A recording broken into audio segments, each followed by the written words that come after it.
আসসালামু আলাইকুম প্রিয় শিক্ষার্থীবৃন্দ, কেমন আছো তোমরা সবাই?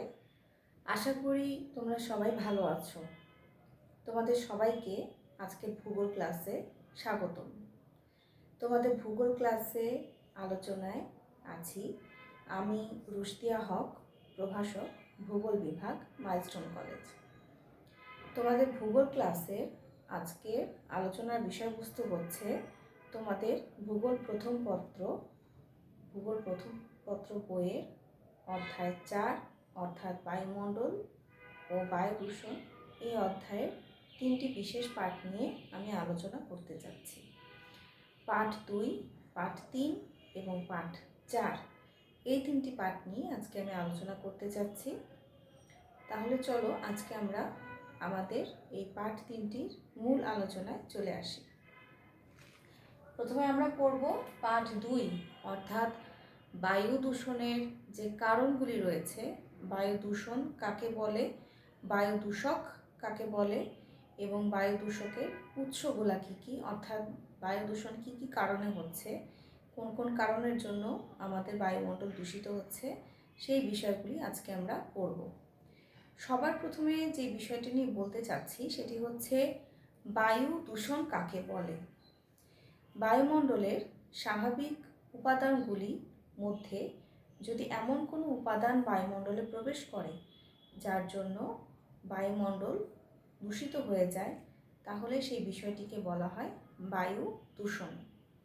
আর যে পদার্থের জন্য বায়ু দূষিত হচ্ছে তাকে বলা হয় অথবা তাদেরকে বলা হয় দূষক। এখন বায়ু দূষণের যে কারণগুলি রয়েছে সেই কারণগুলিকে আমরা দুটি ভাগে ভাগ করতে পারি। একটি হচ্ছে প্রাকৃতিক কারণ, একটি হচ্ছে অপ্রাকৃতিক কারণ।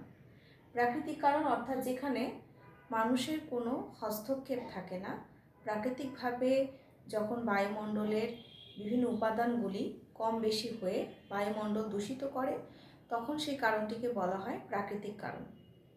প্রাকৃতিক কারণের মধ্যে আছে, খেয়াল করো, 1 নম্বর হচ্ছে অগ্ন্যুৎপাত অর্থাৎ আগ্নেয়গিরির অগ্ন্যুৎপাত।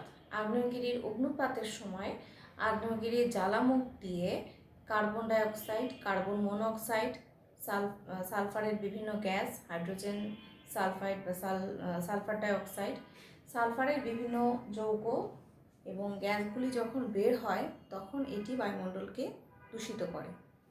দ্বিতীয় কারণ হচ্ছে জলাভূমির জৈব পদার্থের পচন, অর্থাৎ জলাভূমিতে যখন উদ্ভিদ এবং প্রাণীর অর্থাৎ জৈব পদার্থের যখন পচন শুরু হয় তখন সেখান থেকে মিথেন গ্যাস বের হয় এবং অতিরিক্ত মিথেন গ্যাস বের হলে সেটি বায়ুমণ্ডলকে দূষিত করে। তৃতীয় কারণ হচ্ছে দাবানল, অর্থাৎ বনভূমিতে যখন দাবানল হয় তখন সেখান থেকে সালফারের বিভিন্ন গ্যাস বের হতে পারে, কার্বন ডাইঅক্সাইড গ্যাস বের হতে পারে, যেটি বায়ুমণ্ডলকে দূষিত করে।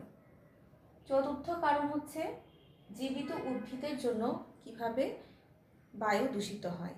জীবিত উদ্ভিদের স্বাভাবিক যে বাষ্প প্রক্রিয়া, স্বাভাবিকভাবে যে বাষ্প ছেড়ে দেওয়ার যে প্রক্রিয়া, সেই প্রক্রিয়ার জন্য এছাড়া ছত্রাক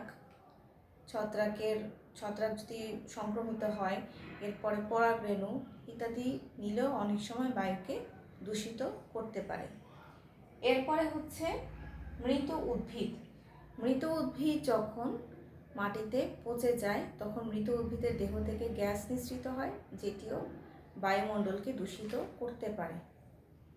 এরপর হচ্ছে এছাড়া আরও কিছু কারণ আছে, যেমন ধূলিকণা, উল্কাখণ্ড ইত্যাদিও কখনো কখনো বায়ুমণ্ডলে মিশে বায়ুমণ্ডলকে দূষিত করে ফেলে।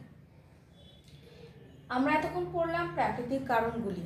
এখন আসো অপ্রাকৃতিক কারণ, অর্থাৎ যেখানে মানুষের হস্তক্ষেপ আছে, মানুষ যার জন্য দায়ী, সেটি হচ্ছে অপ্রাকৃতিক কারণ। প্রাকৃতিক যেটি নয় সেটা।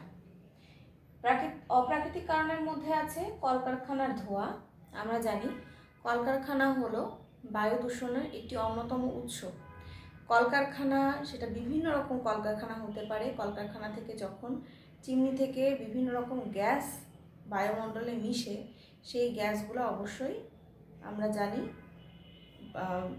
মানে স্বচ্ছ থাকে না, দূষিত গ্যাস থাকে এবং সেই দূষিত গ্যাসগুলির মধ্যে থাকে সালফারের বিভিন্ন যৌগ, সালফার ডাইঅক্সাইড, হাইড্রোজেন সালফাইড, এছাড়া আরও থাকতে পারে কার্বন ডাইঅক্সাইড, কার্বন মনোক্সাইড, এই ধরনের গ্যাসগুলো। এছাড়া নাইট্রোজেনের বিভিন্ন গ্যাস, এসব গ্যাস যখন কলকারখানা থেকে বের হয়, ধোঁয়া হিসাবে যখন বের হয়, সেটি আসলে বায়ুমণ্ডলে মিশে মারাত্মকভাবে বায়ুমণ্ডল দূষিত করে ফেলে। দ্বিতীয় হচ্ছে যানবাহন। যানবাহন থেকে যে গ্যাসটি বের হয় তাকে বলা হয় কার্বন মনোক্সাইড। একে নীরব ঘাতকও বলা হয়। কার্বন মনোক্সাইড যখন বের হয়, যানবাহন থেকে যখন বের হয়, তখন সেটি বায়ুমণ্ডলকেও অনেক ক্ষতিকরভাবে দূষিত করতে পারে। তৃতীয় হচ্ছে ইটের ভাটা। ইটের ভাটা থেকে কার্বন ডাইঅক্সাইড বের হয়। ইটের ভাটা ইট পোড়ানোর কাজে কার্বন ডাইঅক্সাইড, ইট পোড়ানোর কাজে যখন ইটের ভাটায় ইট পোড়ানো হয় তখন কার্বন ডাইঅক্সাইড গ্যাস বের হয়। এরপরে এছাড়া আছে গৃহস্থালির জ্বালানি। গৃহস্থালির জ্বালানি থেকে অনেক সময় দেখা যায় যে এছাড়া শহরের বিভিন্ন আবর্জনা থেকেও এইরকম দূষণের সৃষ্টি হতে পারে। আমরা পার্ট 2 পড়লাম, অর্থাৎ বায়ু দূষণের মূল কারণগুলি পড়লাম, প্রাকৃতিক এবং অপ্রাকৃতিক।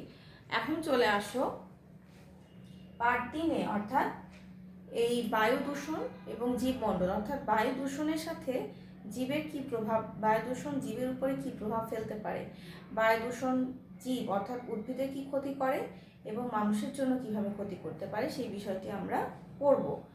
উদ্ভিদের প্রথমে আমরা পড়ব উদ্ভিদের উপর কি কি প্রভাব পড়ে। 1 নম্বরে হচ্ছে carbon monoxide gas. Carbon monoxide যে গ্যাসটি বায়ুমণ্ডলে দূষক হিসেবে চিহ্নিত, সেটি উদ্ভিদের নাইট্রোজেন সংবন্ধনে বাধার সৃষ্টি করে, ফলে উদ্ভিদের ক্ষতি হয়। দ্বিতীয় হচ্ছে সালফার ডাইঅক্সাইড। সালফার ডাইঅক্সাইড যখন বায়ুমণ্ডলে মিশে থাকে তখন উদ্ভিদের পাতার মধ্যে প্রবেশ করে পানির সাথে বিক্রিয়া করে এটি সালফিউরিক অ্যাসিডে রূপান্তরিত হয় এবং এই সালফিউরিক অ্যাসিড সবুজ উদ্ভিদের পাতার ক্লোরোফিলকে থিওফাইলনে পরিণত করে, যার জন্য উদ্ভিদের সালোক সংশ্লেষণ প্রক্রিয়া ব্যাহত হয়। তৃতীয় হচ্ছে সালফার ডাইঅক্সাইড। সালফার ডাইঅক্সাইড কি করে? সালফার ডাইঅক্সাইড যখন বায়ুমণ্ডলে অনেক বেশি পরিমাণে থাকে তখন এটি এর জন্য গাছের পাতা ঝরে শুকিয়ে যায়। এরপরে আছে ক্লোরাইড ও পারঅক্সি অ্যাসিটাইল নাইট্রেট। এগুলি অর্থাৎ নাইট্রোজেনের বিভিন্ন যৌগগুলি যখন বায়ুমণ্ডলে মিশে যায় সেটিও কিন্তু উদ্ভিদের বৃদ্ধি করাকে বিনষ্ট করতে পারে। এরপরে আছে নাইট্রোজেন অক্সাইড এবং ক্লোরাইড। এগুলো উদ্ভিদের ব্যাপকভাবে ক্ষতি সাধন করে থাকে। যে নাইট্রোজেনের যে যৌগগুলি আছে বায়ুমণ্ডলে সেগুলো মারাত্মকভাবে উদ্ভিদের ক্ষতি করে থাকে। এখন দেখো প্রাণীর উপর প্রভাব। এতক্ষণ আমরা পড়লাম উদ্ভিদের উপর প্রভাব, এখন আমরা পড়ব প্রাণীর উপরে কী কী প্রভাব ফেলে। 1 নম্বর carbon dioxide gas. Carbon dioxide কীভাবে ক্ষতি করে? কার্বন ডাইঅক্সাইড গ্যাস যখন বায়ুমণ্ডলে বেড়ে যায় তখন সেটি মানবদেহে যদি প্রবেশ করে তাহলে মানবদেহে অক্সিজেন সরবরাহে বাধা সৃষ্টি করে, রক্তে অক্সিজেন সরবরাহে বাধা সৃষ্টি করতে পারে কার্বন ডাইঅক্সাইড গ্যাস। দ্বিতীয় হচ্ছে সালফার ডাইঅক্সাইড। সালফার ডাইঅক্সাইড যদি বায়ুমণ্ডলে বেশি পরিমাণে থাকে তার শ্বাসকষ্ট, মাথা ধরা, বমিভাব ইত্যাদি সৃষ্টি করতে পারে। তৃতীয় হাইড্রোজেন সালফাইড। এই গ্যাসটি যখন বায়ুমণ্ডলে বেড়ে যায় তখন সেটি চোখ এবং গলার ক্ষতি করতে পারে। চতুর্থ হলো সূক্ষ্ম ধূলিকণা। বায়ুমণ্ডলে যে সূক্ষ্ম বিভিন্ন ধূলিকণাগুলি মিশ্রিত থাকে সেগুলো ক্যান্সার সৃষ্টিতে সহায়ক। পঞ্চম আমরা দেখব অ্যামোনিয়া বিভিন্ন বিস্ফোরক, বিভিন্ন রং, বিভিন্ন দ্রব্য তৈরিতে অনেক কলকারখানায় অ্যামোনিয়া গ্যাস বের হয়, যা শ্বাসনালীতে ক্ষতিকর প্রভাব ফেলতে পারে। তো এই হচ্ছে এই বায়ু দূষণের ফলে উদ্ভিদ এবং প্রাণীর উপর প্রভাব, অর্থাৎ জীবমণ্ডলের উপর যে প্রভাবটা সেটি আমরা দেখলাম। এরপরে আসা যাক পার্ট 4। পার্ট 4-এ কি আছে দেখো। পার্ট 4-এ আমরা পড়ব যে এই বায়ু দূষণ কীভাবে রোধ করা সম্ভব, বায়ু দূষণ রোধ করার কিছু প্রতিরোধ ব্যবস্থা আছে, সেগুলি আমরা দেখব। প্রথমে আসো দেখো দূষিত গ্যাস নিয়ন্ত্রণ। বায়ু দূষণ আমরা পুরোপুরি কমাতে পারবো না, কিন্তু কিছুটা হলেও আমরা এটি নিয়ন্ত্রণ করতে পারবো, কিছুটা হলেও এটি আমরা কমাতে পারবো। এবং বায়ু দূষণের যেই উৎস থেকে দূষক গ্যাসগুলি বের হচ্ছে সেগুলো আমরা নিয়ন্ত্রণ যদি করতে পারি তাহলে সেটা উদ্ভিদ এবং প্রাণী অর্থাৎ জীবগুলোর জন্য ভালো হবে। দ্বিতীয় হচ্ছে জীবাশ্ম জ্বালানির ব্যবহার নিয়ন্ত্রণ। জীবাশ্ম জ্বালানি বলতে বোঝায় পেট্রোলিয়াম অর্থাৎ খনিজ যে তেল, প্রাকৃতিক গ্যাস ইত্যাদিকে আমরা বুঝি, এবং কয়লাকেও বুঝি জীবাশ্ম জ্বালানি। জীবাশ্ম জ্বালানি জ্বালানো হলে প্রচুর পরিমাণে দূষিত গ্যাস বের হয়, কাজে জীবাশ্ম জ্বালানি ব্যবহারটা কমানোর প্রয়োজন। তৃতীয়, বিকল্প জ্বালানি ব্যবহার, অর্থাৎ জীবাশ্ম জ্বালানি যদি আমরা ব্যবহার কমাই তাহলে এর বিকল্প হিসাবে আমাদের কিছু জ্বালানি ব্যবহার করতে হবে, যেমন বায়োগ্যাস, তারপরে হচ্ছে সৌরশক্তি ইত্যাদি ব্যবহার বাড়াতে হবে। এরপরে আসো বনায়ন, অর্থাৎ যত বেশি সবুজ উদ্ভিদ আমরা লাগাতে পারবো, বনভূমি যত আমরা বাড়াতে পারবো, তত কিন্তু আমরা জানি গাছপালা কি করে, কার্বন ডাইঅক্সাইড গ্যাস গ্রহণ করে এবং অক্সিজেন গ্যাস ছেড়ে দেয়। তো যে পরিমাণে অতিরিক্ত পরিমাণে কার্বন ডাইঅক্সাইড গ্যাস বায়ুমণ্ডলে আছে সেটা যদি আমরা গাছ লাগানোর মাধ্যমে অর্থাৎ বনায়নের মাধ্যমে সেটা আমরা নিয়ন্ত্রণ করতে পারি। যেহেতু আমরা একটু আগে বললাম যে উদ্ভিদ কার্বন ডাইঅক্সাইড গ্যাস গ্রহণ করে, কাজে এই বনায়নের জন্য কিন্তু আমরা অনেকটা নিয়ন্ত্রণে আনতে পারবো কার্বন ডাইঅক্সাইড গ্যাস। এরপরে আসো শিল্প কারখানা এলাকা নির্দিষ্টকরণ, অর্থাৎ শিল্প কারখানা এলাকা যে কোনো জায়গায় গড়ে উঠতে পারবে না, শিল্প কারখানার জন্য এলাকা নির্দিষ্ট করতে হবে যে এই অঞ্চলে শিল্প কারখানা থাকবে, এই অঞ্চলের বাইরে শিল্প কারখানা আস্তে আস্তে কমতে থাকবে বা থাকবে না। আবাসিক এলাকার আশেপাশে শিল্প কারখানা গড়ে তোলা চলবে না, জোনিং বলা হয় এটাকে, যাতে আবাসিক এলাকার মানুষের উপরে শিল্প কারখানার বর্জ্যের প্রভাবটা কম থাকে। ইটের ভাটার পরিকল্পনা অনুযায়ী করা, অর্থাৎ ইটের ভাটার চিমনি থেকে যে গ্যাসগুলো বের হচ্ছে সেগুলো নিয়ন্ত্রণ করা এবং ইটের ভাটায় কাঠের ব্যবহার কমানোর ব্যবস্থা করতে হবে।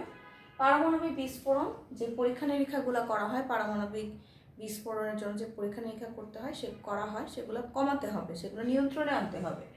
এরপরে হচ্ছে শেষ পর্যন্ত বলা যায় সচেতনতা বৃদ্ধি।